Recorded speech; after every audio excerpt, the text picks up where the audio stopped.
எந்த ஒரு sovereign கண்ட்ரிலையும் America நினச்சிட்டா உள்ளே புகுந்து யார் லீடரோ அவங்கள நினச்சி அடித்து துவம்சம் பண்ணிட்டு காலி பண்ணிட்டு போயிட முடியுமா? அது என்ன வேர்ல்டு போலீஸா? சார், ட்ரம்ப்புங்கிறவர் அமெரிக்காவுக்கு மட்டும்தானே ஜனாதிபதி. அவர் உலகத்தின் ஜனாதிபதி போல எப்படி நடந்து கொள்ள முடியும்? இப்போ வெனிசுலாவுடைய அதிபர் மட்டூரா, அவரை அவருடைய அந்த மாளிகையிலேயே புகுந்து அவரையும் அவங்க ஒய்ஃபையும் அவங்க தூக்கிட்டு போயிட்டாங்க. கொண்டு போய் வேறு ஒரு நாட்டினுடைய அதிபர் அவரை தங்கள் நாட்டு நீதிமன்றத்துக்கு கீழே, தங்கள் நாட்டு சட்டத்திட்டத்துக்கு கீழே விசாரணை நடத்திட்டு இருக்காங்க, ஜெயிலில் அடைச்சு.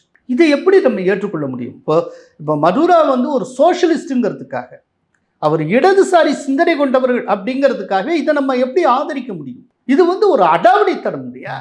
இது எப்படின்னா, உலகத்தின் போலீஸ்காரனா நீங்கள் உங்களையே நினச்சிக்கிட்டு யாரை வேணாலும் பீட் பண்ணலாம்னா, அப்புறம் ஐநான்னு ஒன்று எதுக்கு இருக்குது, என்ன இருக்குது? இது எப்படி சரியாக இருக்க முடியும்?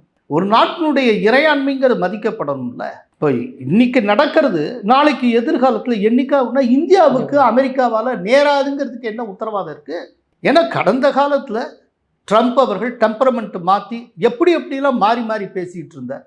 எந்த அளவுக்கு இந்தியாவுக்கு எதிராகலாம் பேசியிருக்கா அதெல்லாம் நம்ம பார்க்குறோம்ல. அவர் ஈரானில் கை வச்சுட்டாங்கிறதுக்காக நம்ம எப்படி சந்தோஷப்பட முடியும்? ஈரானில் கொல்லப்பட்டவர் யாருங்கிறதுல விஷயம் இல்லை.